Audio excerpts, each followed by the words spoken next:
Okay, welcome back. We are ACI Course 7, Class 10, um, March 21st, 2025. Yeah, I got her note. Thanks, Pia. So I'd like to assign the review class questions before we get into class. So I'm gonna does everyone who's here right now want to do questions? Want to be the teacher for review class next time? Yes, Chris. Yes, Pia. Yes, Victor. Ola, you want to do it too? I'm going to Japan, so I don't know if I have time and what time it will be. So Okay, so we can't rely on you. I don't thank. know if Allie's behind her AI meeting notes. If she is, you need to speak up. Okay, then I think they'll just be the three of you. So I'll do two, so you don't have so many. All right. All right, so here we go. I'm going to start at the top of my screen. Homework 1, class 1, Chris.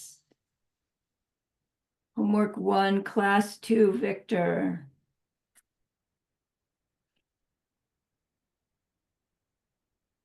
Homework 1, class 4, Pia.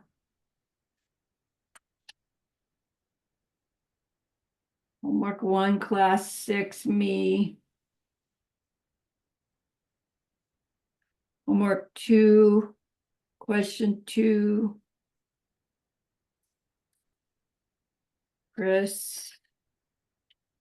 For which class? Homework 2, question 2. Okay. Sorry, yeah, homework 2, class 2, question 2.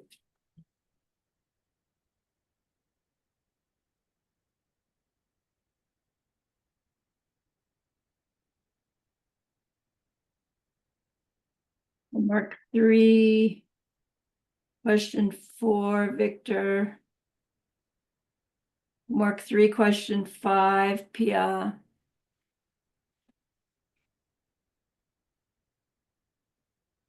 Homework 4, question 1, me.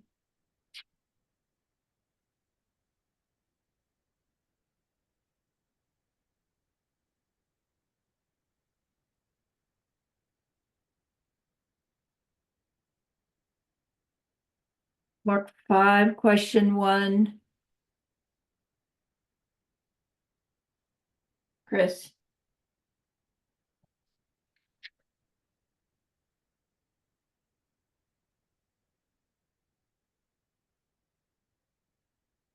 Five, question 2, Victor. Homework 5, question 8, Pia. Homework 6, question 1, me. Homework 6, question 2, Chris.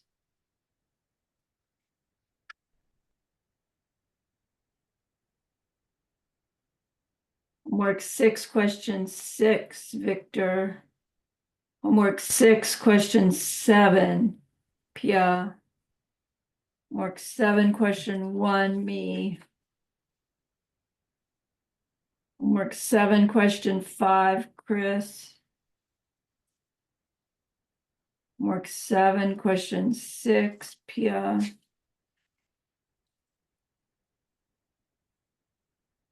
Homework 8, question 1, me. Homework 8, question 3, Chris. Homework 8, question 4, Victor. Homework 8, question 5, Pia.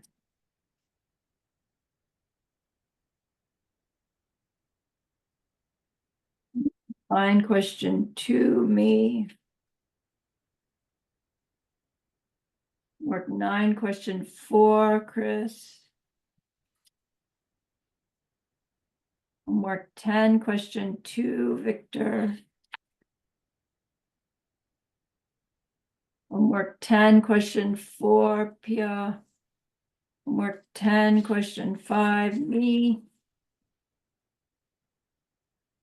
And that's all. So that is 1, 2, 3, 4, 5, 6, 7 questions for each. Is that too many? No, yeah, no. You're willing to do those? Okay. All right. Thank you.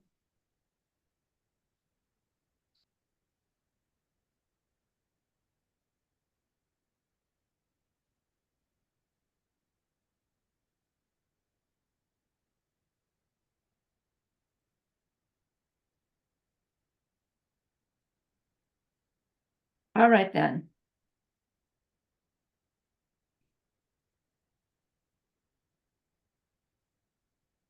The other thing I wanted to say is that it feels to me like we've just gotten back into our groove of studying, and we'll have 6 more weeks off before we start into ACI 8.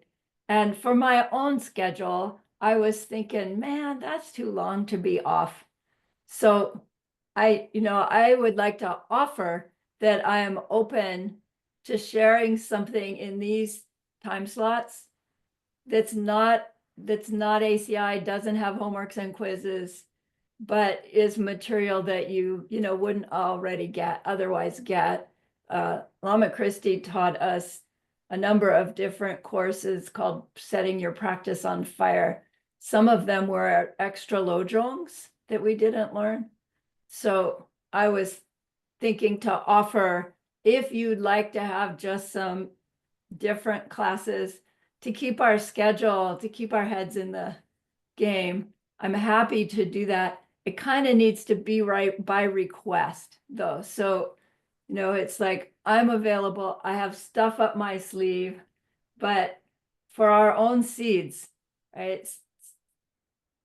Please beg write you. and say, I would like to attend something, just right. And then I'll come up with something fun if you like, right? So think about it and don't, okay. So anyway, I'm just offering.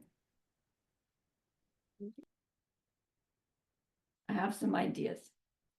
Okay, so now let's gather our minds here as we usually do. Please bring your attention to your breath until you hear from me again.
Now bring to mind that being who for you is a manifestation of ultimate love, ultimate compassion, ultimate wisdom.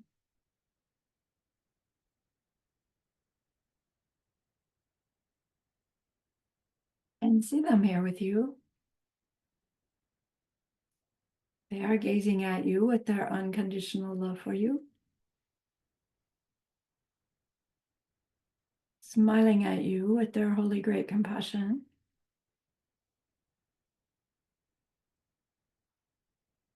Their wisdom radiates from them. that beautiful golden glow encompassing you in its light.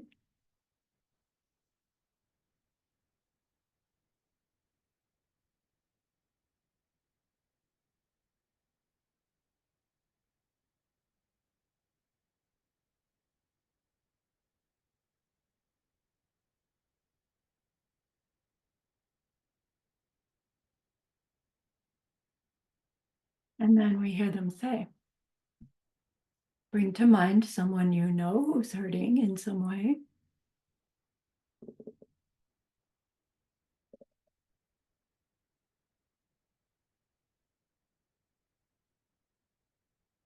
Feel how much you would like to be able to help them.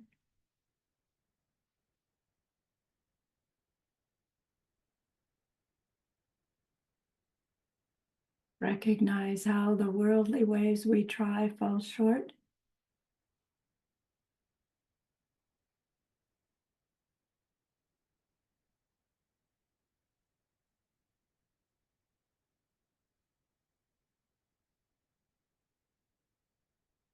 How wonderful it will be when we can also help them in some deep and ultimate way, a way through which they would go on to stop their distress forever.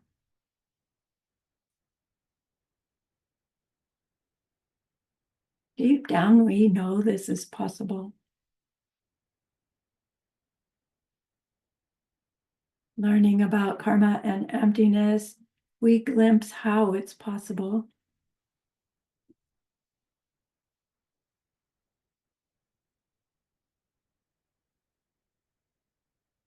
And so I invite you to grow that wish into a longing,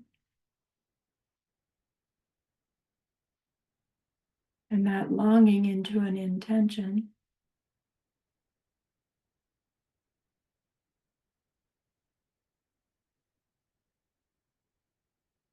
And then turn your mind back to your precious holy being.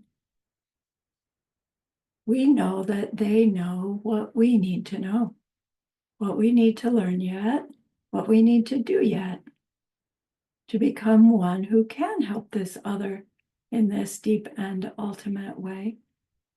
And so we ask them, please teach us that.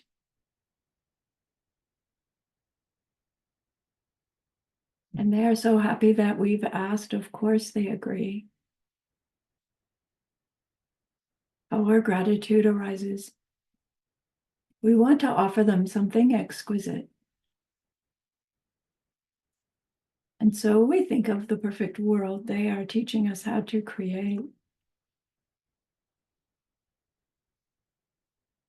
We imagine we can hold it in our hands, and we offer it to them, following it with our promise to practice what they teach us, using our refuge prayer to make our promise. Here is the great earth, filled with fragrant incense and covered with the blanket of flowers. The great mountain, 4 lands, wearing the jewel of the sun and the moon. In my mind, I make them the paradise of a Buddha and offer it all to you. By this deed, may every living being experience the pure world. Idam Guru Ratna Mandala Kam Niryatayami. I go for refuge until I am enlightened to the Buddha, the Dharma, and the highest community. Through the merit that I do in sharing this class and the rest, may we reach Buddhahood for the sake of every living being. I go for refuge until I am enlightened to the Buddha, the Dharma, and the highest community. Through the merit that I do in sharing this class and the rest, may we reach Buddhahood for the sake of every living being. I go for refuge until I am enlightened to the Buddha, the Dharma, and the highest community.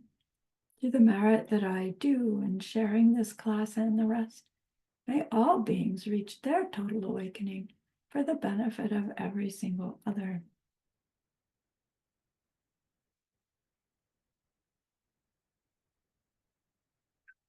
Alrighty.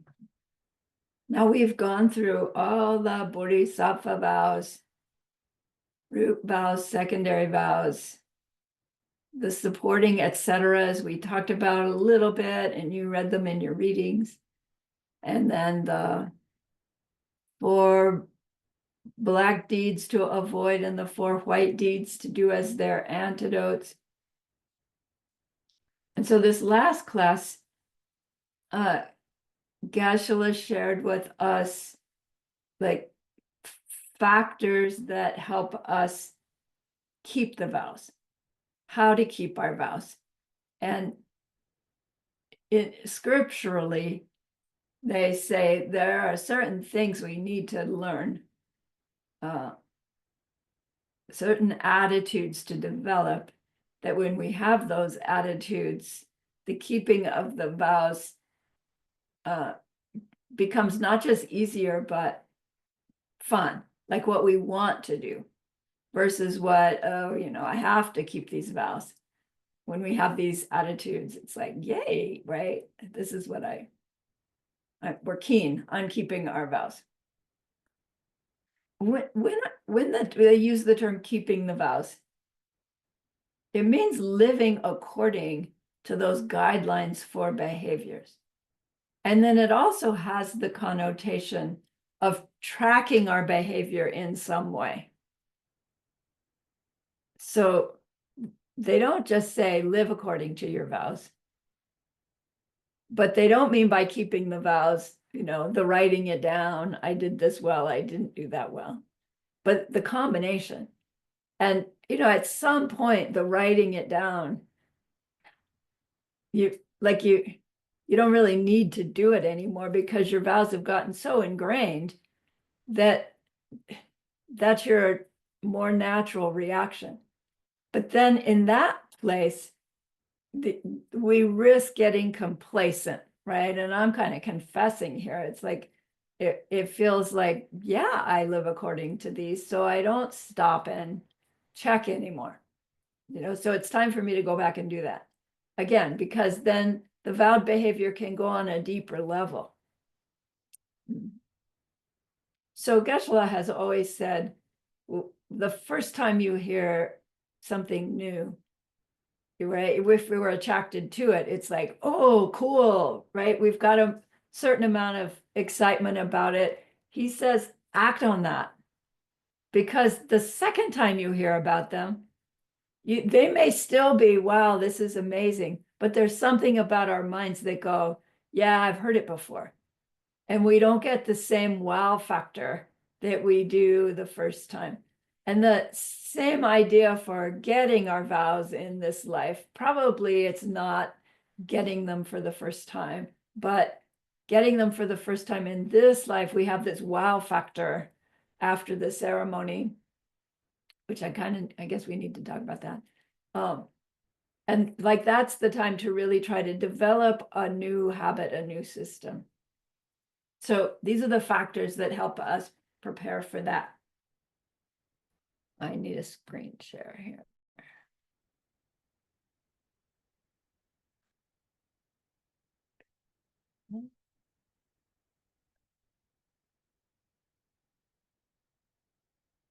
And that goes in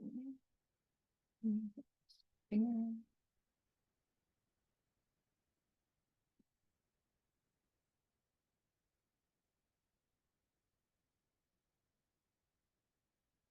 Actually, for the recording, because there are people that I think are doing this course that I've never seen here, we don't record the review class. So in order to get your review class, you would need to download, some version of it. You can get it off the internet from Knowledge Base or Dharma, ACI Dharma. We'll have Geshe Michael's original review. You can do it that way. And I do recommend that you do the review class because it's going through the material again. So it's part of that review process. Okay, so Jetsun gives us, first of all, these 5, he calls them steps to learn. And steps because they do kind of one build on the other. So, but they're really attitudes. The first one's called Sungla Gupa. Sungla Gupa. Sungla means speech. and gupa means to respect. To respect the speech is the actual words. But what it means here is that Buddha taught these vows. He didn't give a teaching. Here are your bodhisattva vows, ACI course 7, do your homework. They came about through the course of his career. And then they would show up, in the sutra. The sutra is somebody asks a question. And maybe it's a question about, some odd behavior. And in the sutra comes this, one should behave like this. Then years later, Arya Asanga, motivated by Lord Maitreya, puts them all into one place. A Buddha's teaching 550 BC-ish, and Arya Asanga comes along in 350 AD, so it's a long time before those bodhisattva, all the vows, get put all together, bodhisattva vows in particular. So the point of that is we may think that, those bodhisattva vows were written by somebody other than the Buddha. And the point here, says Tsongkhapa, is like, no, Buddha gave us these vows. And being an omniscient being, when those vows, got developed and got given,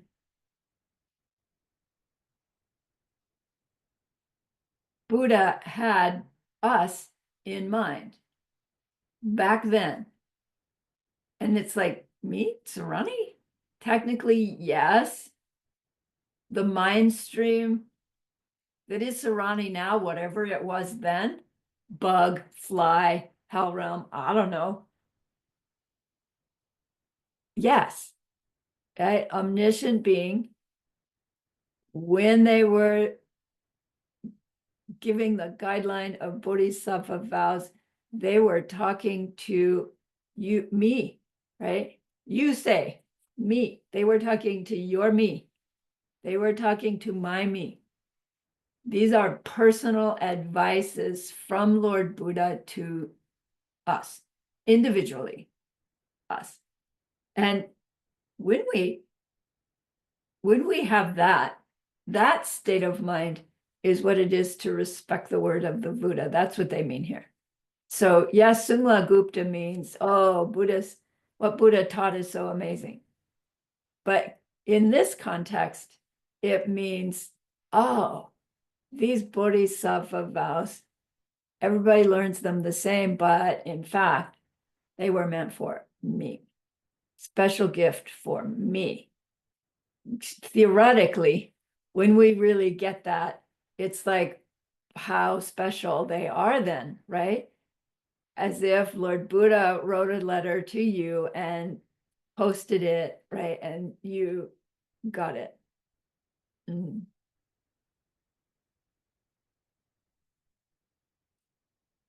Lord Buddha's advices to us as to how to help my life be meaningful. Help me stop pounding my big toe with the hammer.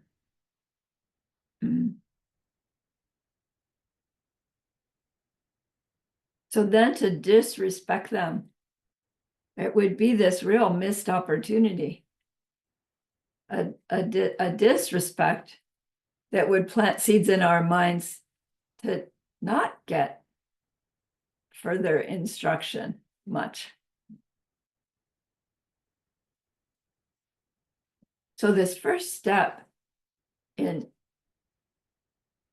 becoming motivated enough to change our habitual behavior according to these vows is developing this sense of respect. But you see, respect isn't quite the right word. It's this like preciousness.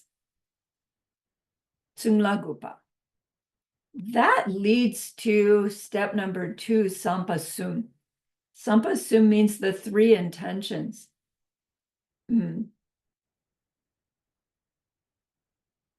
the first of the three that Sungla Gupa can grow in us is that,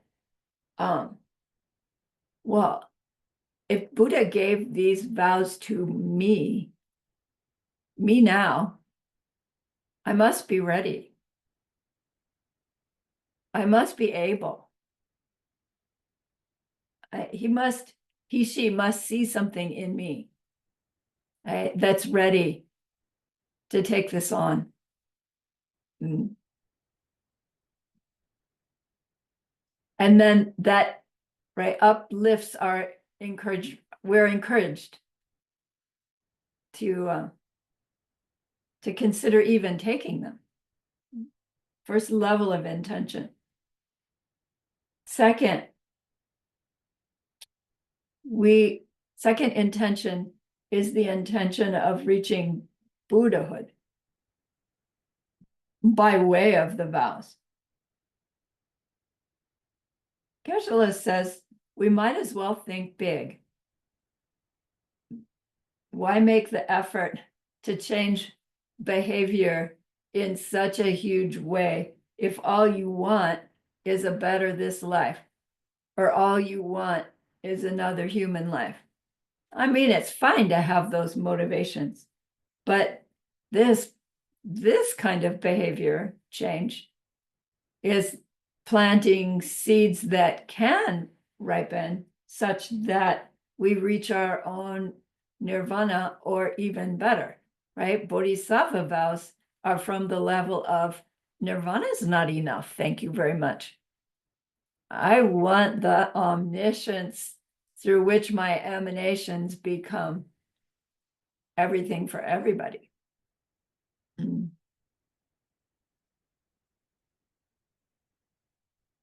So the second intention, because Buddha sees me as ready, like I want to keep my vows. I want to keep my vows so that I can reach Buddhahood. Where's the third one? That leads to the third intention, which is I want to reach my Buddhahood, number 2, so that I can help others reach it too. Right? So to say Buddhahood, we're so trained, I hope we're so trained, that when we say, I want to reach my Buddhahood, we automatically think that whoever we've said that to would know that we mean for the benefit of all sentient beings. However, Buddhahood doesn't mean that to everybody. So our own minds need to hear, I want to reach my Buddhahood so that I can help everybody stop their suffering forever. We need those two different states of mind. My total enlightenment for all beings, freedom. So, wow, I must be ready. I'm inspired. I want to try to keep these vows so that I can reach my Buddhahood, so that I can help everybody reach theirs. That's the third intention. It's not that it's bigger than wanting our own Buddhahood. It's that it's a necessary component so that the seeds we're planting for my Buddhahood are big enough to ripen into my Buddhahood. Otherwise, they won't. Right. So with these three intentions, our Dompa Lang arises. Dompa means vows, Lang means to take them, to take the vows. So step 1, growing this respect, leads to the intentions, leads to asking and receiving the actual vows.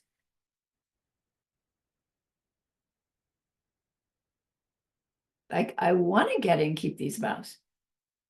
That's Dompa's Long. That leads to number 4, Choktu Gupa. Choktu means the highest thing. Gupa means respect. respect the vows as the highest thing. Highest here meaning our most precious thing. So if I asked you, what is your most precious thing? You know, you might say your children, your spouse, your computer, you know, your mother's wedding ring. What's most precious? And then when we think of our most precious thing, the fact that it's most precious for an ordinary human means that we naturally want to guard it and protect it and keep it. And then when we have it nicely guarded, kept, then we can enjoy it because there it is, it's safe. We wouldn't, I don't know, we wouldn't take our most precious thing, you know, flippantly. You wouldn't take your, I don't know, your mother's wedding ring that's worth like, I don't know, you know, thousands of dollars. You wouldn't slip it in your pocket and go swimming in the lake, right? Because it's so precious. You just wouldn't be casual with it. So these vows are now the most precious thing we will have. Once we have our vows, they become the most precious thing we have. And it's funny, are you thinking of them as a thing that you can package in a little box and keep it safe? You know, they're not material things, of course, although they have a subtle material component once we have them. This joke to Gupa, though, is really wanting us to cultivate the attitude that, like a wealthy person, you remember the cartoon images of the greedy wealthy guy sitting in front of his treasure chest, and he's got the lid open and he's going like, ha, ha, ha, ha, you know, through the jewels and the gold. I don't know, I have this image in my mind from some movie. Like we'd be doing that with our vows. Whoa, look at these vows. They're so amazing, so precious. With our vowed behavior, it's kind of, I like that idea. And so because they are so precious, we will take really good care of them, won't we?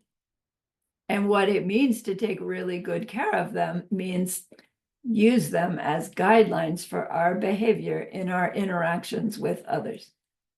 Most of the Bodhisattva vows are things to avoid doing. So we're keenly eager and enjoying avoiding those deeds. Well, I never had the habit of doing them anyway. Right, great. Maybe it takes a little more effort to look more subtly to see if we're letting ourselves get close. Then the second half of the secondary vows were things to do. Excuse me. It gets a little bit, it takes a little bit more effort then to be sure that, you know, in a given situation where I could give and I don't give, have I not given because of those specific good exceptions, or have I just not given out of laziness, right? So really we would be wanting to understand those secondary vows about I will do this, and this pretty clearly of the different circumstances we're on alert for. Because it doesn't mean, as we learned, that you break your vow if you don't run out every day and find somebody to give something to. But in our interaction with people, do we have the attitude of giving? I'm giving a smile to the bus driver, right? It's our attitude shift more than the actual deeds.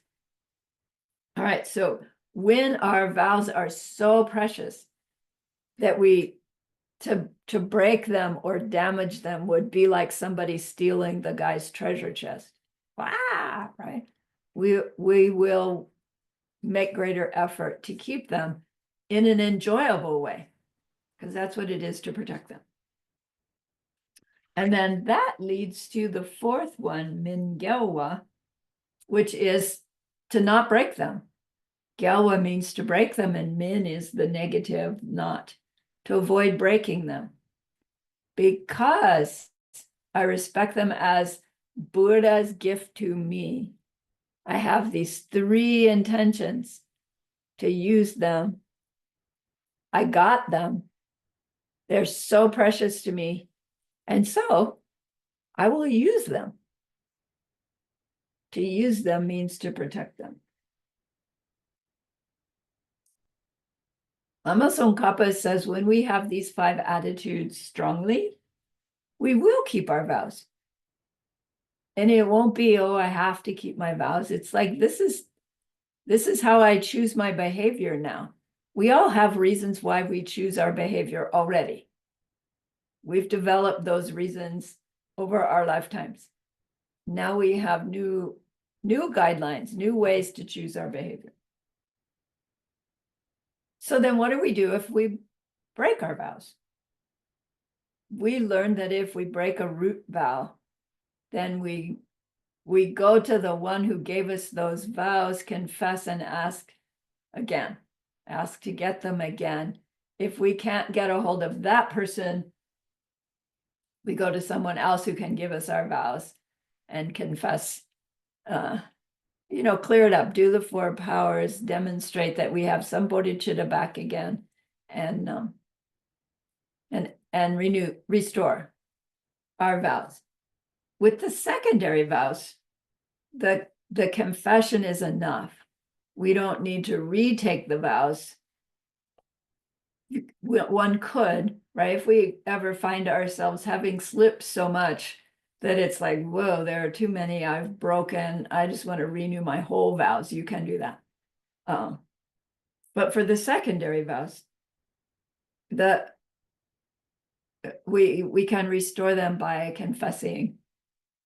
And for the secondary vows, as we learned, they can be broken out of laziness, out of forgetfulness, or out of a mental affliction that overtakes our judgment. And it doesn't matter why, it doesn't matter why we broke the vow, that they can be confessed, they can be restored by confession using the 4 powers. So to restore it, it should be confessed before a suitable person, they call it. A suitable person means a Buddhist, someone who's Buddhist, Mahayana or Hinayana, just someone who would understand that you see yourself having made karma that you regret, hearing that you understand something about karma and emptiness, and out of that regret and refuge, you are intending to do an antidote and a power of restraint. So they are willing to be the one that allows you to hear yourself saying, I did this, right? I made this mistake. I planted these ugly seeds. And in that confession, up to you how much of the issue you want to say. It's all for the advantage of your own mind listening. So this other person needs to be someone that you know would understand that you are confessing karmic seeds here, and with the intention of setting things right. You want that person to be someone that you understand will hold what you say confidentially.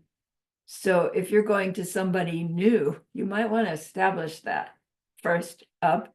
And if you're the one somebody's coming to for their purification practice, establish with that person, anything you say to me, right, will be held totally in confidence. And even in fact, I promise to just forget it. because you don't want to run across the person in the grocery store, right? And think, ooh, I remember when they confessed that, blah, blah, blah. Yeah, it's like, you don't want to know that.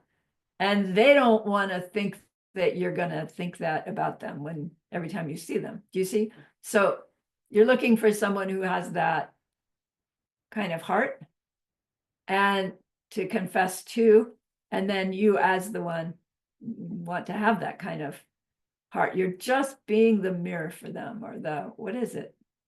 Yeah, the vessel that they can pour their confession into, and then you just pour it out afterwards. If you are an ordained person, it's best if the person you confess to is also ordained. Not ordained. We just need someone who understands Buddhism.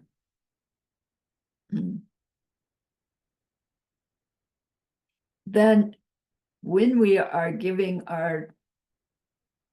saying our 4 powers to them, our habit likely is to like dance around the reason why, right? We'll tell the whole story about why I behaved like that.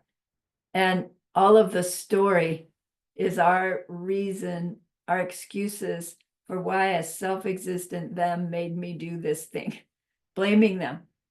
And so when we get around to finally saying, oh, and I know it's all coming from my past habits, and now I've replanted ugly ones, and that's where our regret grows. That's the important piece. So however long it takes you to get there, once we get good at confession, we will have already sorted all of that out in our mind before we say to the person, look, I've got something to confess. Will you listen to me, please? And then you can just cut to the quick. Yeah. But watch our own minds as we're doing our own 4 powers to ourselves. It's like, see, are you using as an excuse? Right? Your explanation for why we did the deed. Are we using it as an excuse, or are we using it to show ourselves, here are the situations where my natural reaction is an ugly one? Then it's good to point that out to ourselves, because then we can be on alert. Oh, here it comes again. You know, that person blaming me for something, and I always react badly. And now I'm going to be on alert. All right. So we are the result of our confession can be a big learning experience for us as we listen to ourselves saying it. So Geshe really encouraged all of us to build in a habit of, in some regular period of time, you actually sit down with a person and confess. That's what Sojong twice a month is all about. And one develops a system in which it gets easier and easier, but it's a real skill to be able to confess with healthy regret without adding to a burden of guilt, shame, I'll never be good enough. So, you know, it's an art. It's an art to be a good confessee, and it's a skill to be a good one that you get confessed to.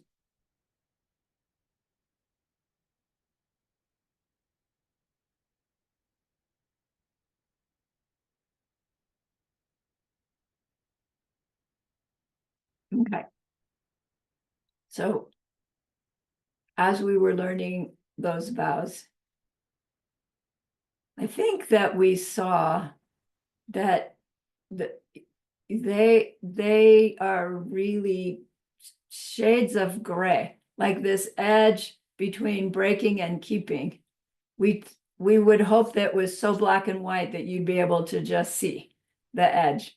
But when we get into life using our list, it's like, wow, does this situation kind of has 3 different vows going on inside it.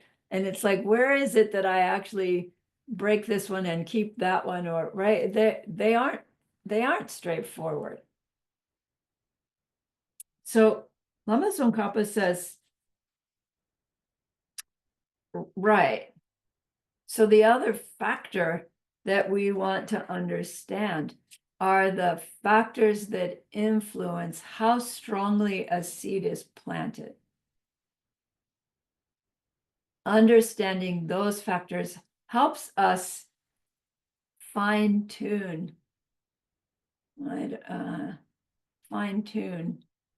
how carefully we want to choose our interaction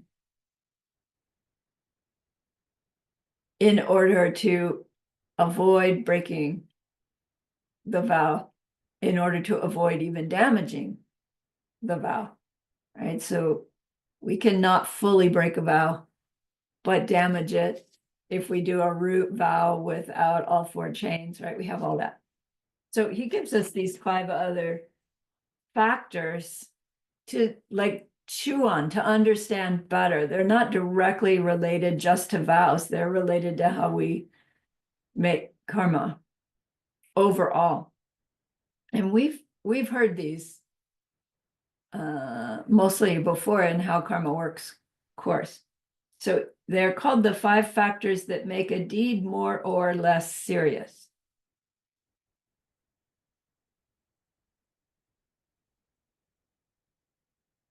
So the first one is the factor called the nature of the vow. So some vows are more serious to do than other vows.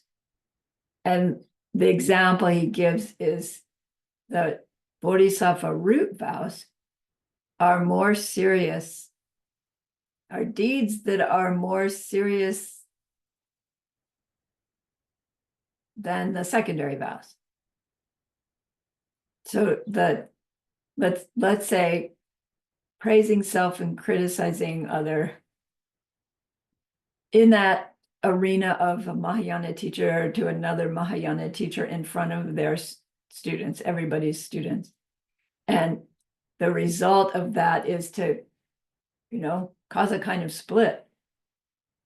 And that's so serious, to cause a split in a community or to even contribute to it, that deed done out of the possessiveness that we heard, possessive of my reputation or possessive of whatever,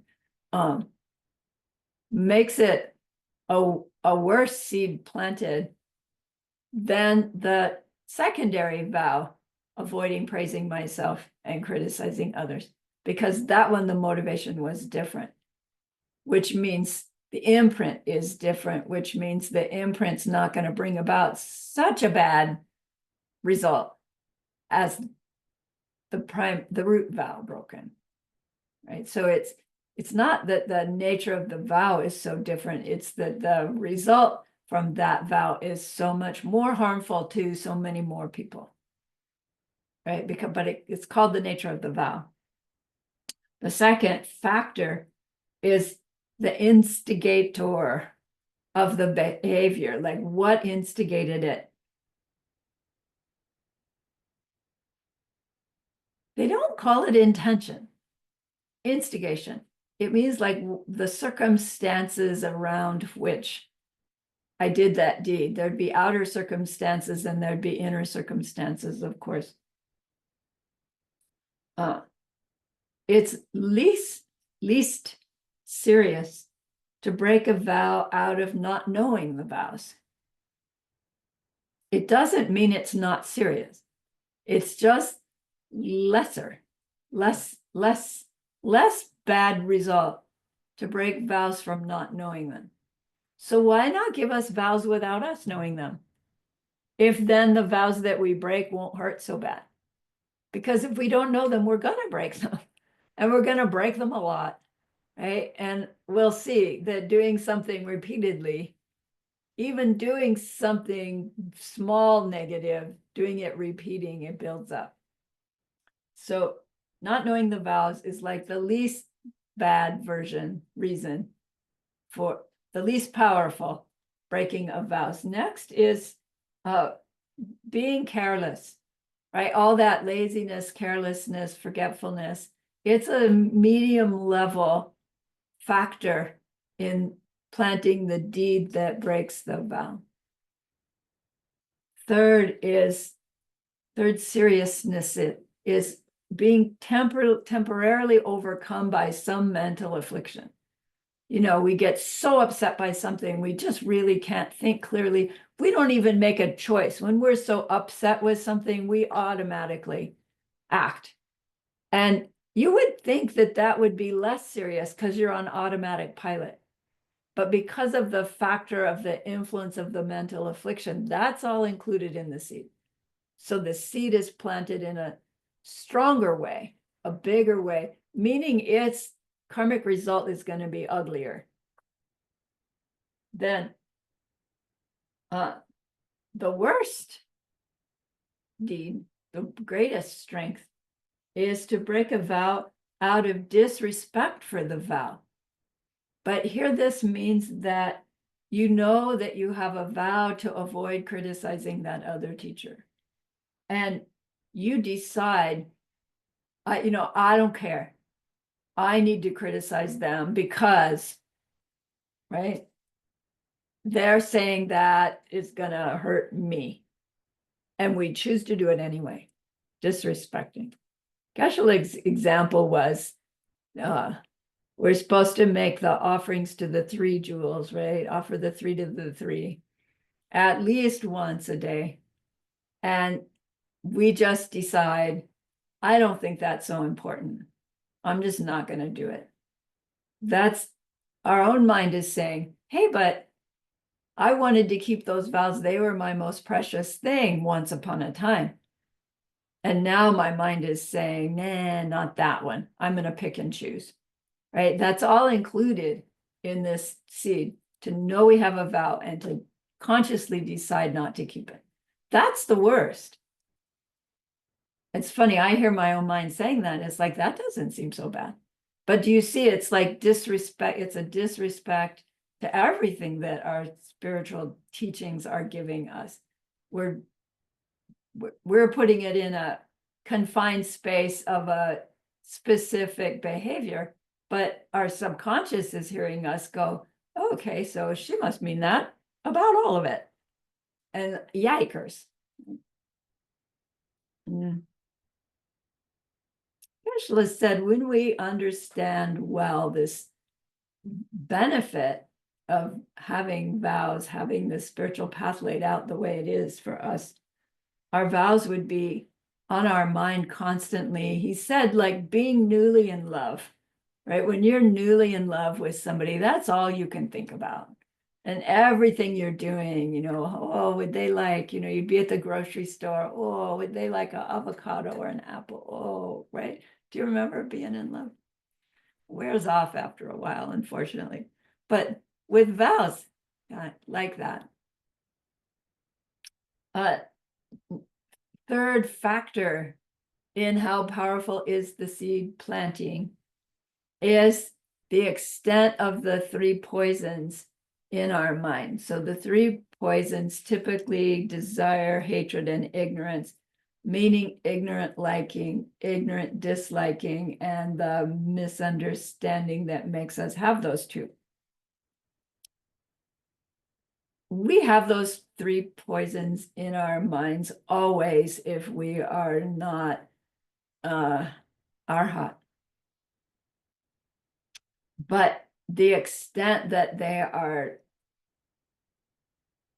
actively influencing our behavior choices influences the seed that's being planted while we're doing those behaviors. I'm not sure that ended up a whole sentence. So ignorant liking, ignorant desire,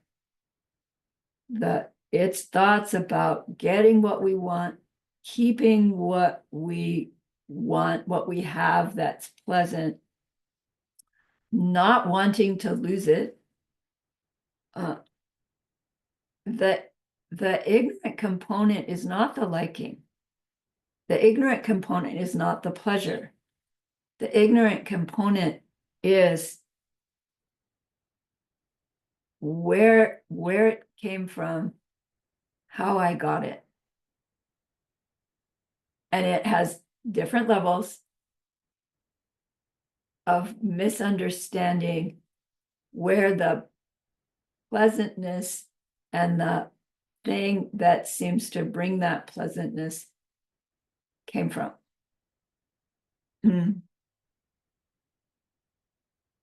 When we misunderstand where the thing and its pleasantness comes from, then we want to protect that thing, save that thing, not share that thing, right? Just the thing I was saying about vows. Yeah, like they're my most precious thing. I want to keep them. I want to save them. I want to protect them.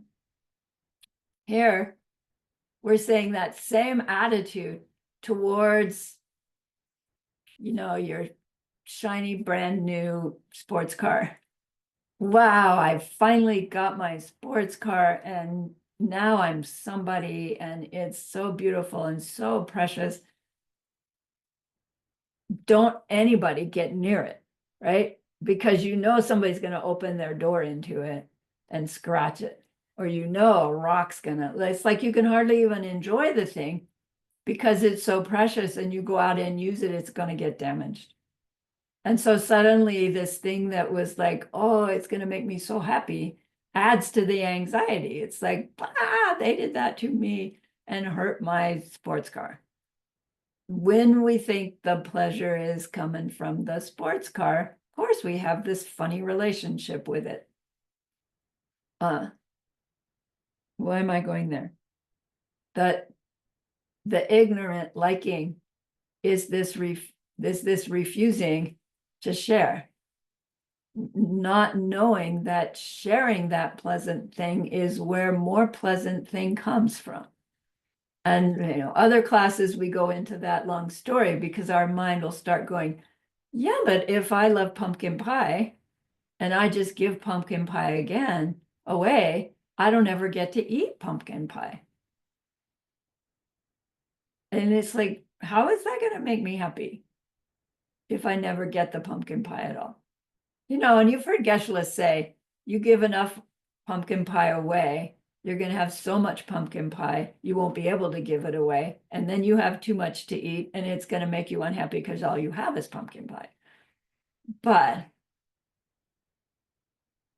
in there somewhere, right, is that happy medium, that middle way. You get pumpkin pie by giving pumpkin pie, and then you enjoy your pumpkin pie.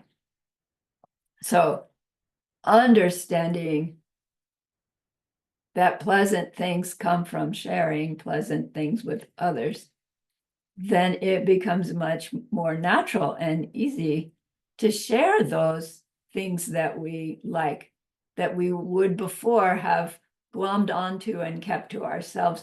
We'll actually at some point be looking for opportunities, right, to give away.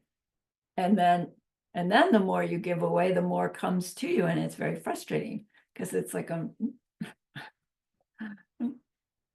it comes in faster than you need storage sheds.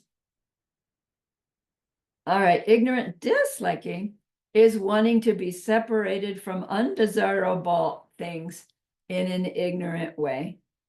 And again, wanting to be separated from undesirable things, there is nothing wrong with that.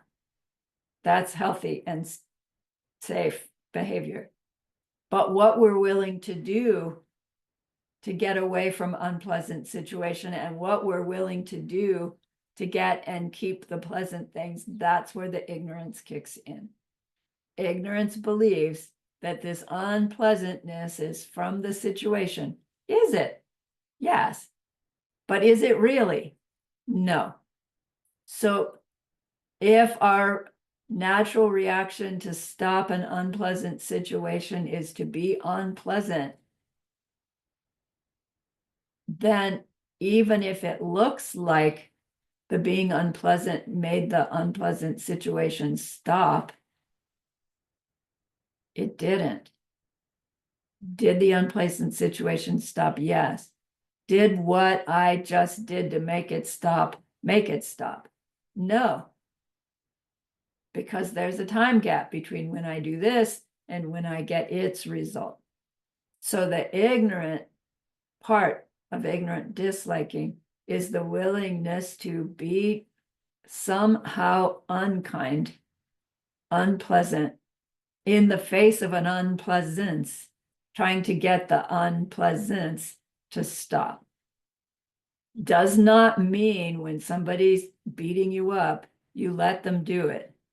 I mean, some bodhisattvas might do that, but that's not the requirement as a bodhisattva, because the other person's hurting themselves as they're beating you up. So yes, it's fine to avoid the situation or stop the situation, do something, but beating them up worse is not the way to stop it. Okay, so why are we talking about this for the vows?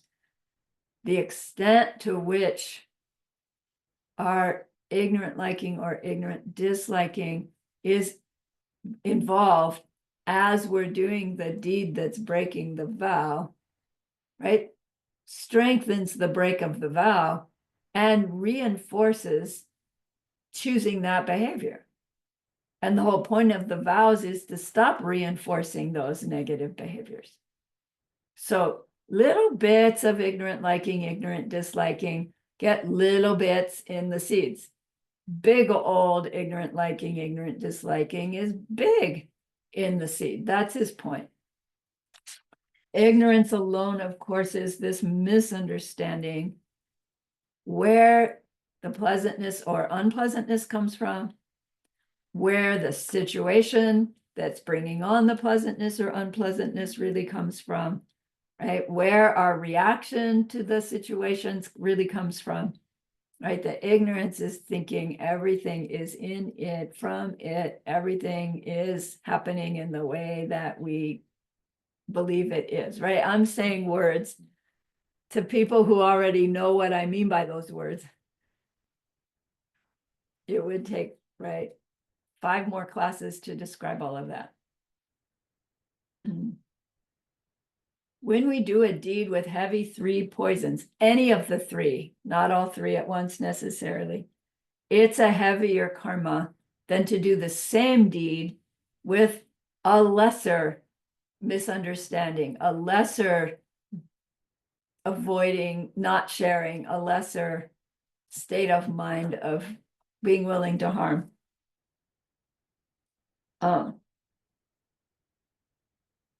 Geshe gave an example. Let me give this and then we'll take a break. He said, if you go to a restaurant and somebody's sitting at your favorite table, you have this fleeting thought of, that's my table. What are they doing at my table? But you go pick another table, right? That's like a low level, ignorant liking my table, ignorant disliking they're at my table. But you had the thought, but you didn't act on it. Then, as opposed to you're being yelled at by your superior, you're yelling back louder, convinced that if you yell loud enough, they will back down, right? If you're aggressive enough, they will back down and you won't, right? You'll get a different result than what they were trying to push onto you with their yelling. That willingness to yell back in the face of being yelled at is a stronger karmic imprint than that they're at my table, right? I mean, we can feel it. We can feel the power of it. Okay, let's take a break. We're only at the first 3 of these 5 different factors about power of seeds. I will pause my recording. Okay, recording back on. So the fourth factor in understanding how karma is collected more or less powerfully is the object towards which we act.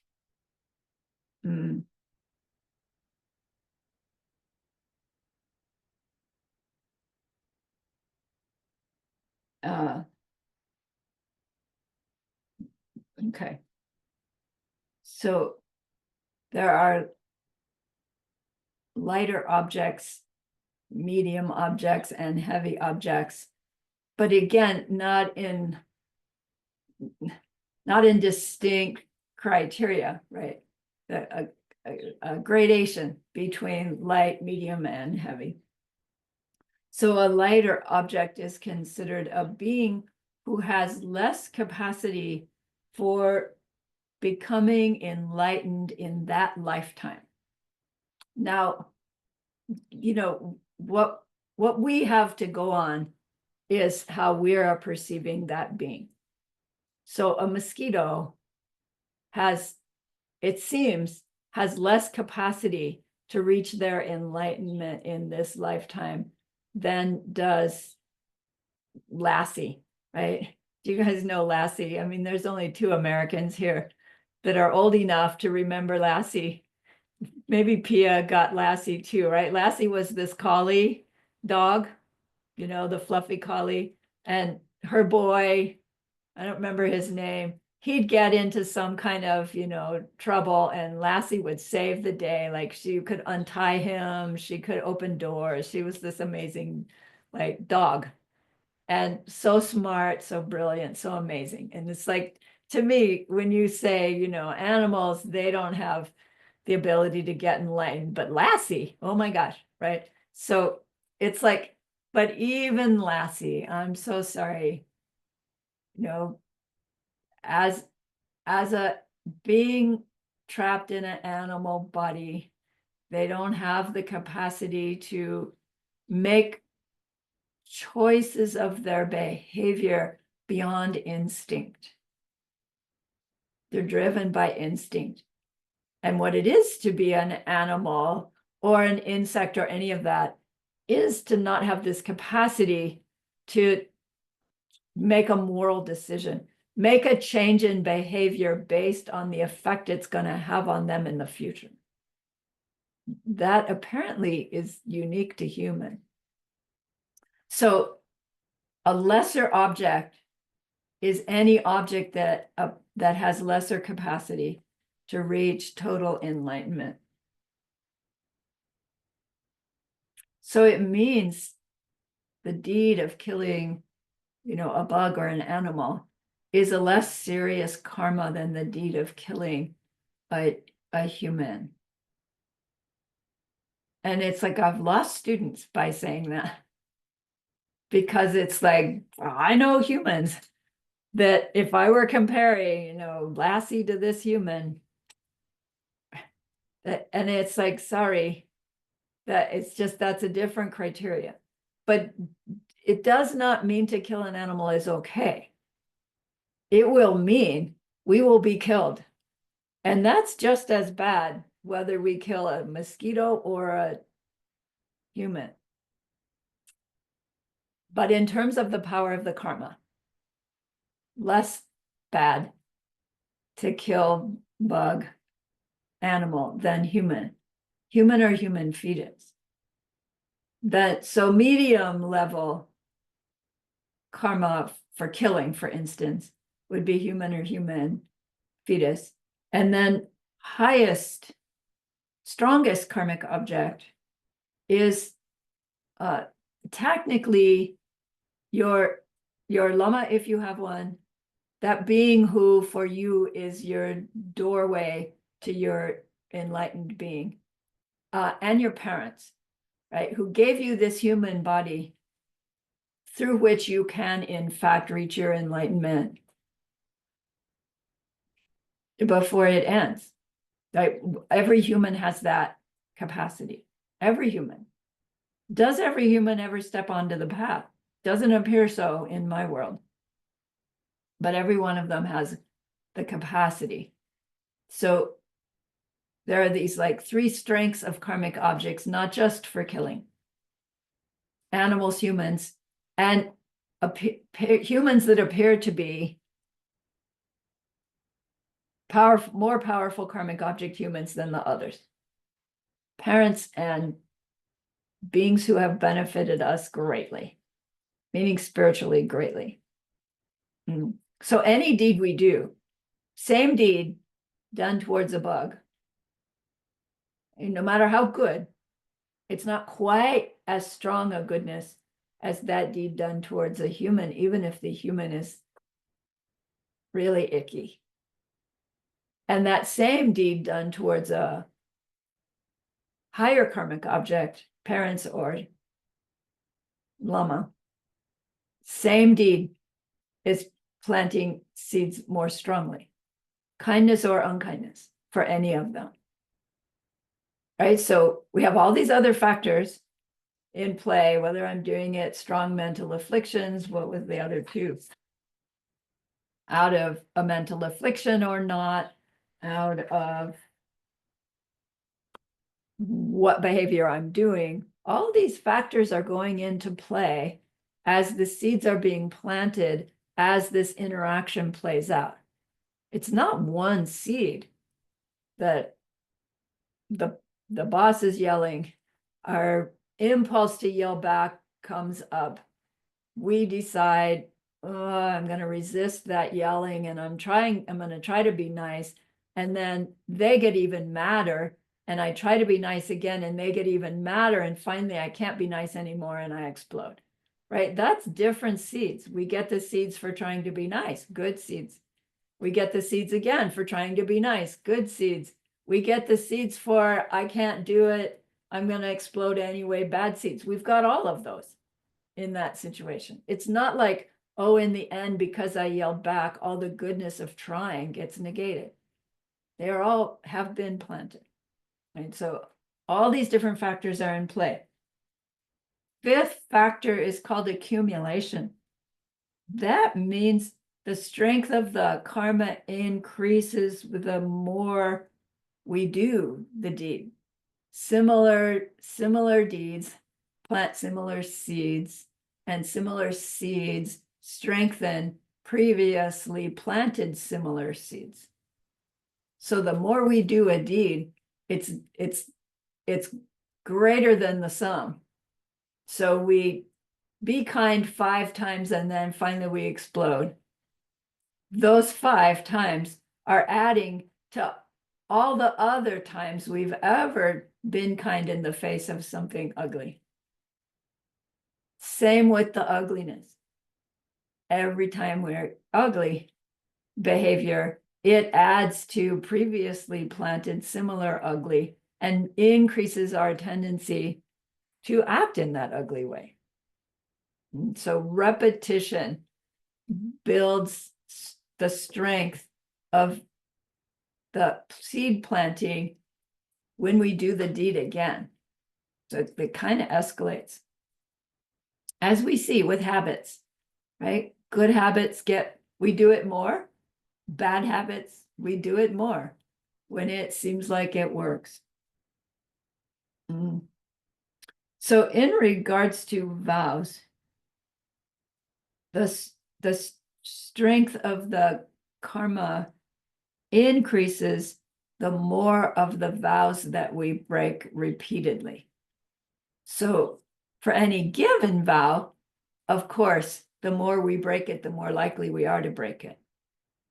But then suppose that there's this vow and that vow that I tend to habitually break. It also influences our ability to keep any of the other vows that we were thinking, oh, I don't have to worry about this one because I just keep it naturally. The repeated breaking of this vow will influence our ability to not break the other vows that we're taking for granted. Do you see what I'm trying to tie together? There's the breaking of a specific vow, and there's the attitude towards the vows overall. that this repetition starts to damage. So it's less serious to break any single vow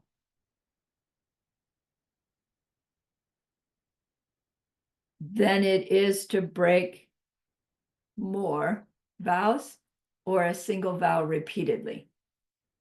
So the instructions say, if you break 5 or fewer secondary vows in small ways and don't confess and purify them, it has less serious consequences than if we break more than 5, but still an amount we can count.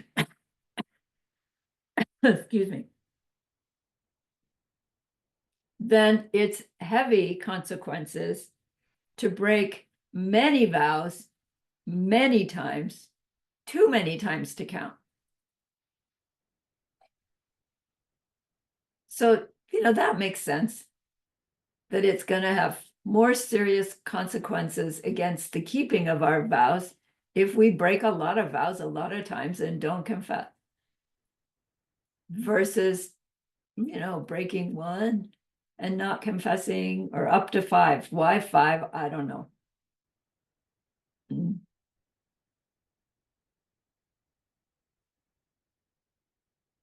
So what is it that would make us break our vows once we know all this stuff?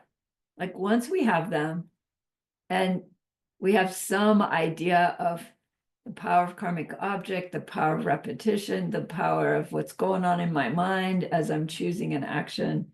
Like, what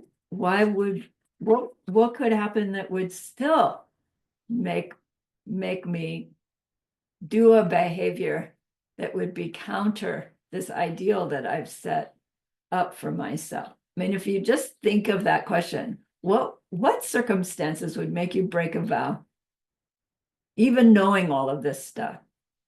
And it's like, man, probably if my life was threatened, or worse, somebody I loved's life was threatened, or I don't know, I was in a really, really unpleasant situation, or if I was in such a hurry, that I was back on automatic pilot as an ignorant human. Or, I mean, what else? You think of your own life. Like, I'm going to give you the answer according to the scripture, but really it's how it all pertains to our own self when we're in those circumstances of life, not just the hard ones, right? We know the hard ones. You've got an appointment and you're stopped in traffic behind a slow-moving train, and up comes the anxiety. I'm going to be late. How can I get out of this? Do I make a UE? Do I break some law to get out of the traffic? And we would have every kind of justification. Yeah, because if I'm late for my appointment, they'll cancel it and then I get billed and right? And we get on automatic pilot. So there are certain things to cultivate to help us even stay out of that situation where our ignorant automatic pilot takes over again. Jesson Kappa gives us 4 causes for breaking our vows, and he suggests an antidote for each of them. So if we cultivate the antidote, that means it is supposed to block falling for the habit that would make us break the vow. So the first reason we break our vows is we just don't know them well enough. And we would think his antidote would be, well, just learn them first. But his antidote is not just learn them, but master them. Become a master of your vows. And for Geshe Michael, he said, mastery would mean, like, you could say, oh, secondary vow number 16, I did, but 21, 27, 29, I have trouble. Like you would know them so well by the number. I don't relate to them in that way, right? I kind of relate to them in these categories of about giving and about this and about that. But whatever way that you develop a relationship with your vows so that you know them well enough that you can see a situation bringing up an opportunity to keep them versus bringing up an opportunity where we might be tempted to break them. That's to know vows well. It's like, oh, here's a circumstance of the vow about helping someone relieve their grief. Here's an opportunity about this vow. And it takes effort to learn our vows that well. Keeping our 6 times book is one way that helps us learn our vows well. Because when you're doing it in the old-fashioned way, where you you set your book up, you write it down, you have to write the verse down in the little boxes, and you're reminded what you're going to work on all day. Over time, you get very familiar with those vows. And then fast forward into modern cell phone times, and we have the app on our phone that's so handy, right? You just punch in an app, they give you a vow. It's like, oh, how did I keep that one? It's another fun way, but isn't as effective for learning the vows, right? We're relying on this dumb thing, computer in our hand, right? So master the vows. Second one is causes of breaking our vows is laziness, carelessness, and forgetfulness, like being on automatic pilot. It means we're not really paying attention to our behavior choices. Right? We really are choosing behaviors constantly. We think it's only in a circumstance where, there's a big, something big new happens, but we're choosing constantly. The antidote, says Lama Tsongkhapa, is be mindful. Grow that mindfulness. I call it ethical mindfulness, because you can be really mindful of eating every bite of oatmeal, and that won't help you be mindful of how you respond, right? When somebody disrespects you.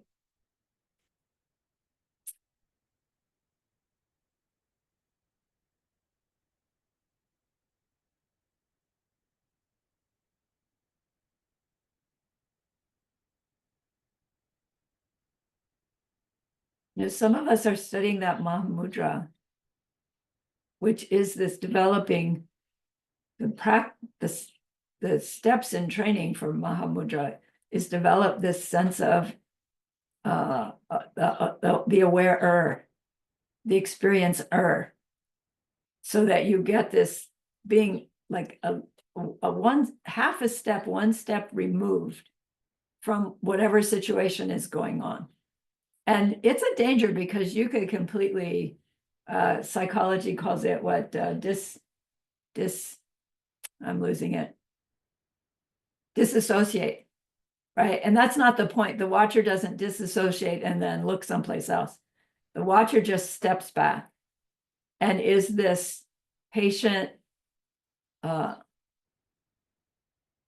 objective observer of what's going on. And when you have that observer mode, you have this ability to also observe what's coming up that's going to influence what I say next, what I do next, even what I think next. And with that level of mindfulness, when we have it strong, we can turn it on even in those circumstances where we're in a hurry, when we're being yelled at, when we're tempted to do something harmful to get what we want or to avoid what we don't want. With that level of mindfulness of our behavior choices, we we are less likely to stay on automatic behavior until that becomes automatic behavior, right? But then that's the automatic behavior we're wanting to cultivate eventually. Geshe-la said, as we are doing our book, we might want to, at first, at least, before you make your first entry at each time, you think, like, I'm keeping this book in order to plant karmic seeds to see emptiness directly. And I want to see emptiness directly so that I can become this totally enlightened being. And I want to become this totally enlightened being so that I can really help others stop their suffering in that deep and ultimate way. Yes, I will still will, in that deep and ultimate way. So I offer what I'm doing right now to you, the 3 jewels, so that I can progress on this path. I mean, that takes longer than actually writing in your entry, but eventually that like series of reminders is helping us grow what we mean by bodhicitta. Right? So when you've got, so you can end that set of phrases however you choose to use them as like, and this is what I mean by bodhicitta. And when you've got that bodhicitta word strongly imprinted, then sooner or later, as you sit down to do your book, you say, and with bodhicitta, right, I'm doing this. And then you can be with bodhicitta doing the dishes and brushing your teeth and starting your car, and right. So another advantage in keep tracking our behavior is being able to grow this becoming imbued with bodhicitta, which is a necessary piece that we want to bring with us into our direct perception of emptiness, so that that puts us onto the conveyor belt to total Buddhahood, as opposed to nirvana, which there'd be nothing wrong with being on the conveyor belt to nirvana. However, right, there's more to do after that. Geshe-la suggested if we don't cultivate our mindfulness when we first hear and learn and take our vows, we'll keep our vows in a sloppy way, and that will make it harder to grow our mindfulness. Right? So keeping our vowed behavior means we're increasing our kindness. Increasing our kindness means our meditative concentration will get deeper. Our off-cushion mindfulness will get stronger. Our wisdom can grow. Even our intellectual wisdom can grow, which helps our choice of kind behavior grow. It's a beautiful upward spiral when we apply ourselves to it. There's nothing about the system in it, from it, that will make us get on the upward spiral. We have to apply ourselves to plant the seeds for the upward spiral to upward spiral. We have to do it. Third cause for breaking our vows would be to have a mental affliction attack. And it's like, well, I didn't choose those. I'm not in control of those, because if I were, I would not choose them, right? I would cut them off as they arise. But the only reason we're not in charge of them is just out of the habit of acting and reacting according to them, giving them that power. There's nothing about mental afflictions that can cause us to continue to have mental afflictions. It's our action, reaction to them that perpetuates them. When we have a mental affliction that has grown so big that it colors our thinking, it is already so big that it will color our speech and our action. And we can actually grow a mental affliction so big that it colors our belief. And, our growing understanding of karma and emptiness, we think I have it. And like, once I have it, I have it. But we could we could ripen a circumstance where we get so hurt or so angry or so afraid that state of mind makes it such that even to think karma and emptiness, we would not be able to think it clearly enough to be inspired by it, to be motivated by it. Grief does that. Geshe has often said, when you are in that really active phase of grief, that is not the time to try to work on your karma and emptiness. That's the time to try to work on compassion, which is the last thing you want, right? When you're grieving, you hardly want to look at somebody else's any kind of pain because yours is so great. But your thinking of emptiness will be mistaken. You'll have it wrong because your grief colors your ability to even think of it. Anger will do the same thing. It doesn't mean don't try when you're angry, but your understanding will be off color.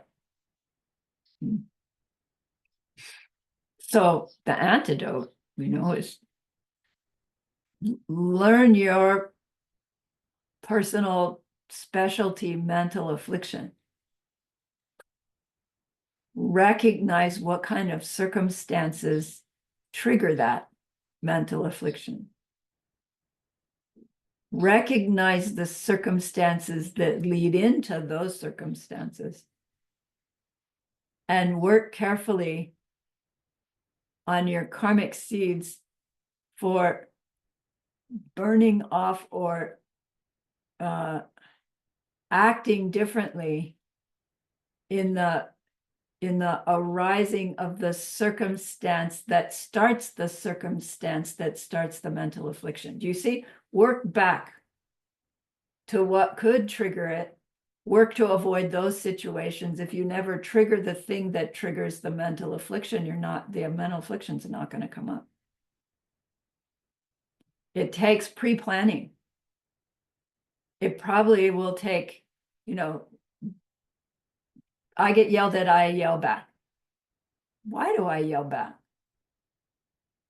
Well, I think the yelling louder will stop them. Oh, so I think some kind of harshness or violence is a solution. Solution to what? To this trying to protect myself. Why, what is it that is yelling that makes me unsafe?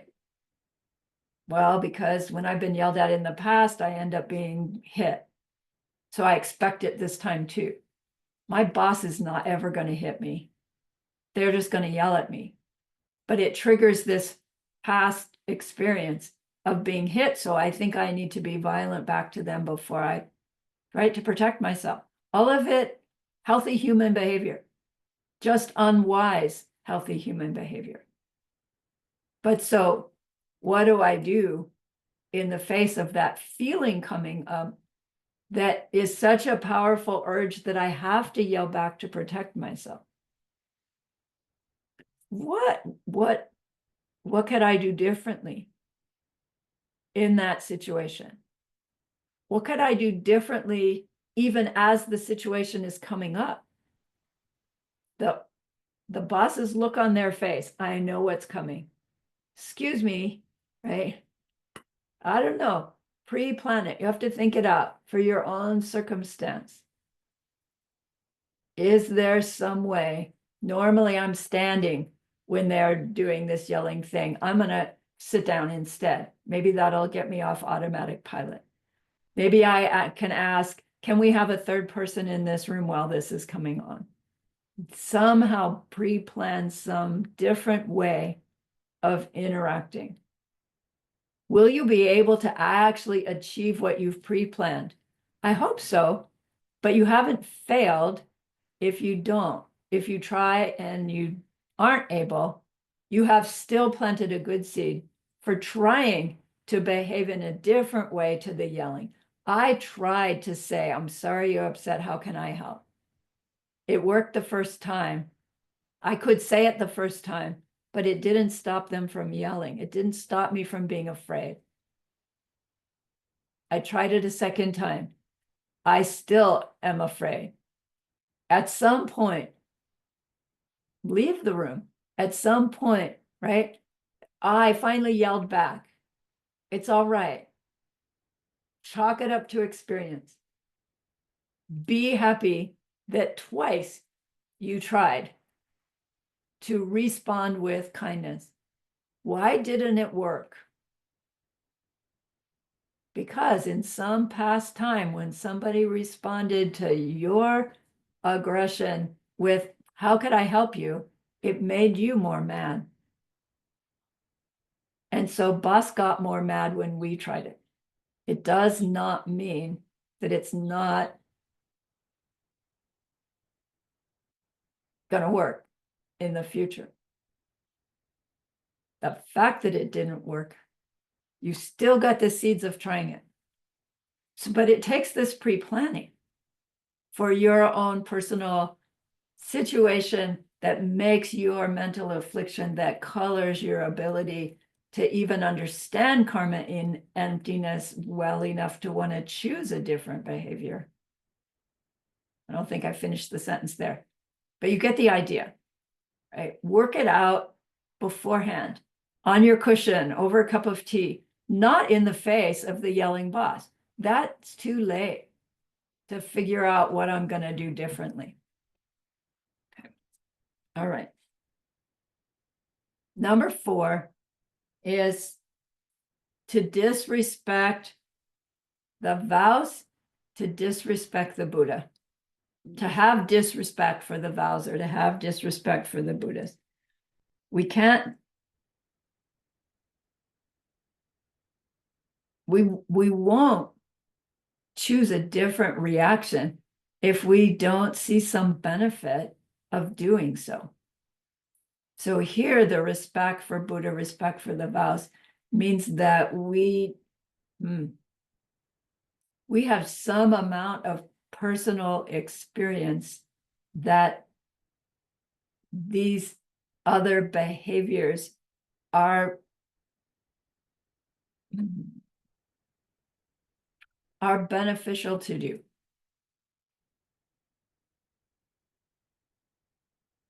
If we hear Buddha's teachings and we don't have some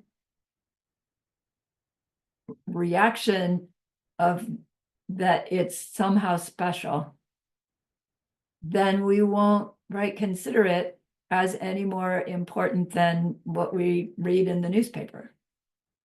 We have the seeds to hear Buddha's words as being more special than other spiritual traditions' words. We just have the seeds. They aren't any more special than any tradition's words. It depends on the one who is hearing them. So to have that respect is something we want to cultivate.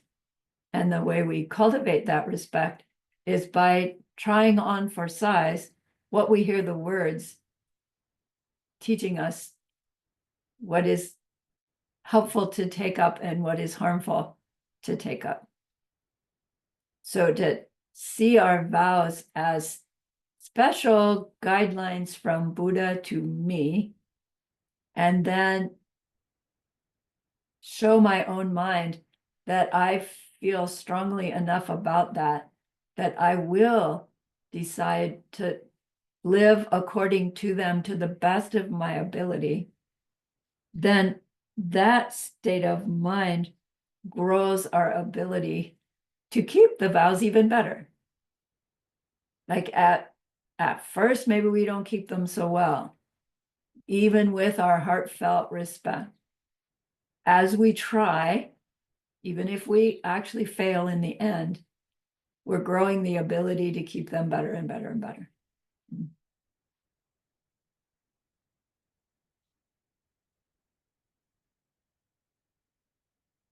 when we do like connect the dot between choosing our behaviors according to the vows and some kind of beneficial shift that we see in ourselves or in our world, that reinforces, of course, our desire and ability to keep the vows even better, meaning more subtly.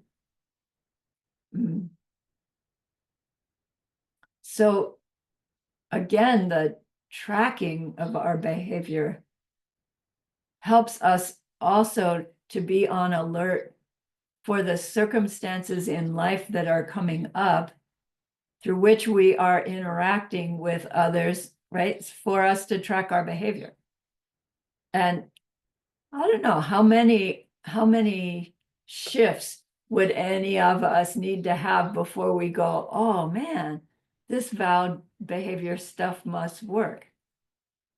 And then it doesn't mean life, well, for my personal experience, it doesn't mean life becomes all, roses and sunshine all the time. There are still good days and bad days, both in my outer circumstances and in my ability to actually keep the vows, to keep up that different behavior than automatic pilot. Even when we're good at keeping our vows, we'll still have days where we struggle.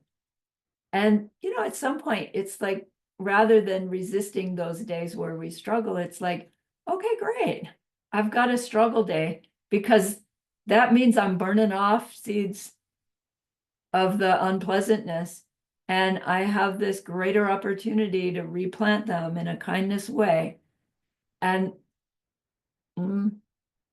it's a glimpse into the perfection of joyous effort state of mind, where it doesn't really matter how good or bad, how pleasant or unpleasant our circumstances are, our interaction with those circumstances is from bodhicitta. We're having a good time, burning off negativity, so not replanting it, and sharing pleasantness, positivity with, every moment it ripens, you're sharing it with somebody. And that's all there is to do. Burn off negative, plant positive, purify and make merit is the mantra. And you're having a good time because every moment you're closer to this paradise world for everybody. Okay. So what are the benefits of keeping vow? Ultimately, we perfect our morality and go on to reach our Buddhahood. Perfecting the morality means these vowed behaviors become our automatic pilot. Living according to them. There are 5 temporal benefits, meaning worldly benefits, of keeping our vows. First, we die with ease and happiness. The end of this human life will come. Living a life of morality, the morality of not harming others, gathering goodness, and doing both in order to reach Buddhahood for the sake of all sentient beings, means that the mental affliction that normally arises at the time of death, that makes it ugly, painful, fearful, won't ripen. You die looking forward to meeting Buddhas and Bodhisattvas. You die looking forward to your next rebirth, instead of dying fearful of disappearing. Second temporal benefit of keeping our vows: Buddhas look after us like we are one of the family, right? We heard that when we take our vows, we say this verse, like I'm now a child of the Buddhas. They see it that way too. They know everyone. They love everyone equally, just like a beautiful parent. But when we have joined the family, Now they know us more specifically. Instead of being one face in the crowd, it's like, oh, it's sweet. Same bodhisattvas, same. It's the third one. We'll be reborn in a place where there are teachers and those practicing the Dharma, and we'll always have what we need. All of that is in one. So keep our bodhisattva vows well now, right? All our vows well now. Because of the behaviors they train us to avoid and the behaviors they train us to do, we plant the seeds that ripen in this lifetime of, guess what? You have all the food you need. You have the shelter you need. You're in the Dharma. Like, here we are. Fourth one. In this life, we accumulate great merit. Our life improves. Our morality gains power.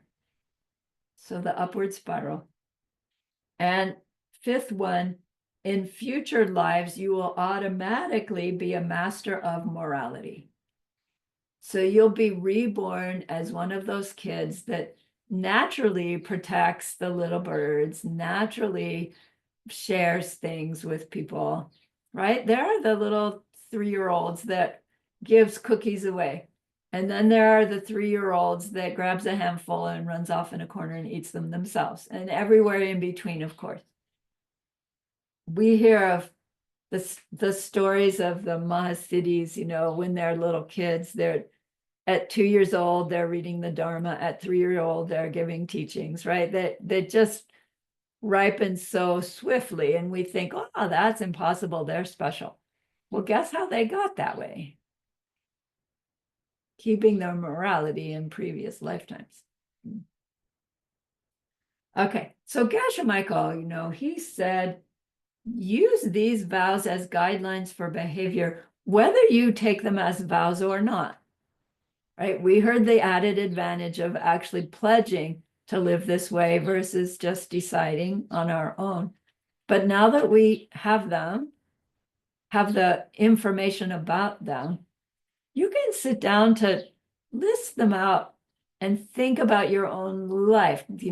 Think about a day in the life and see where those behaviors come in. And I suspect you'll see, oh my gosh, like I don't have the habit of criticizing people to other people. I really don't do that. But I also don't have the habit of intentionally praising somebody to somebody else every time I'm with somebody else. I do it sometimes. So maybe, right, I could cultivate this habit of always saying something good about somebody else, right? I'm with person A, we both know person B. So every time I'm with person A, I'm going to say something about how person B is special in some way.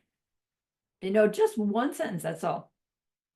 In order to, it's not in order to keep the vow, because the vow is to not criticize. But you see, it's that onion skin thing. I can do the positive, which is the reverse of the negative, and that keeps the negative in a higher way. And so I don't know if I said to this group or not, but once upon a time, I sat down with all my vows and I flipped them over into the positive. The ones that are stated, I will avoid this. It's like, what is that really saying I should do? And I flipped it over into the positive. And when I laid out all those positives, I actually could see that there is a group of positive behaviors that are implied, that the seeds of which would grow into a life of abundance.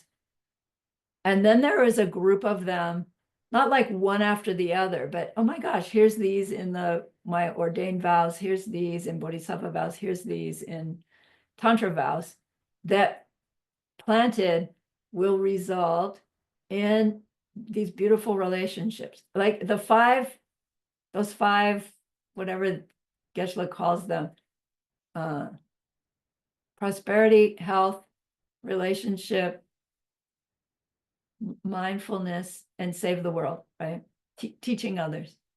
It's like, oh my gosh, they don't even talk about it, but these vowed behaviors, what to avoid, what to do as the opposite, they cultivate those 5 factors into Buddha me and Buddha paradise emanating, which is the goal, right? It's so beautiful when you track it and see for yourself, oh man, like a glimpse into what this bigger picture is. So yeah, Chris, I would love to see it too. I have it, but I suggest you make your own, because the exercise of making it is what gave me the aha. If somebody had just given me the list, it would get, oh cool, oh cool, oh cool. But I made it myself and it was like, oh, wow. Because for me, what it means to avoid criticism and praise others, it's going to be different than what you come up with, right? What's the opposite of failing to help someone relieve their grief? What that's going to look like for you is going to be different than for me, right? So your list is going to be unique. I'm happy to share mine, but only after you've made yours. Okay. I do have it somewhere. So I encourage you to someday take the time to do that. Okay. All right. So we've finished course 7. Again, recall that in choosing our behavior in any given situation, it's according to our own highest judgment, according to how we're experiencing any given situation, how our automatic ignorant pilot wants us to act, and then our choice of whether that's how we want to act or not. Okay. All right. Done. Yay. So remember that person we wanted to be able to help. We have learned a lot in this whole course and in today's class, through which we will go on to help them stop their suffering forever someday. And that's a great, great goodness. So please be happy with yourself.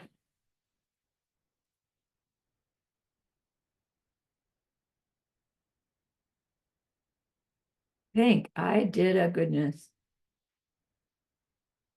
I'm happy I did it. I'll do it some more. And I have a certain amount of healthy self-esteem about it. Even if nobody else ever knows, I'm happy that I completed these sessions. And if somebody else does know about it, I hope it's a positive influence for them.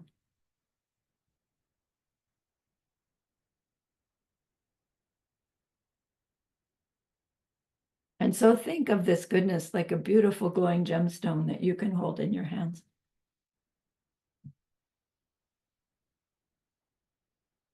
Recall your own precious holy being. See how beyond happy they are with you.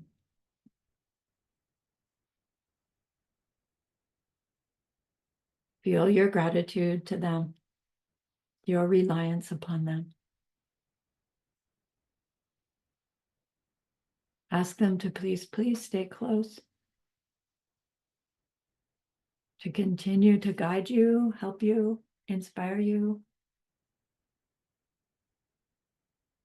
And then offer them this gemstone of goodness. See them accept it and bless it. And carry it with them right back into your heart.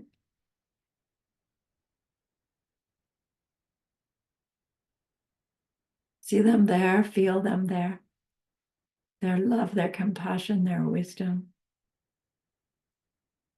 It feels so good. We want to keep it forever. And so we know to share it by the power of the goodness that we've just done. May all beings complete the collection of merit and wisdom, and thus gain the two ultimate bodies that merit and wisdom made. So use those 3 long exhales to share this goodness with that one person.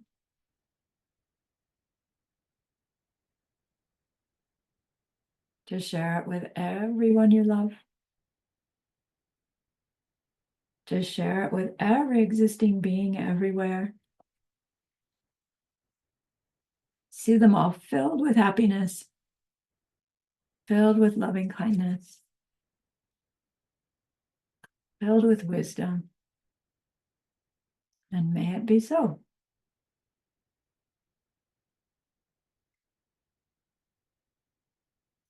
Yay. Thank you very much for the opportunity. So we'll all share being teacher on for Friday, Monday morning, right? Okay, good. Thank you Good. so much, teacher. You're sure welcome. Have a great weekend. Right. Bye-bye. I'm Good stopping. teaching. You're welcome.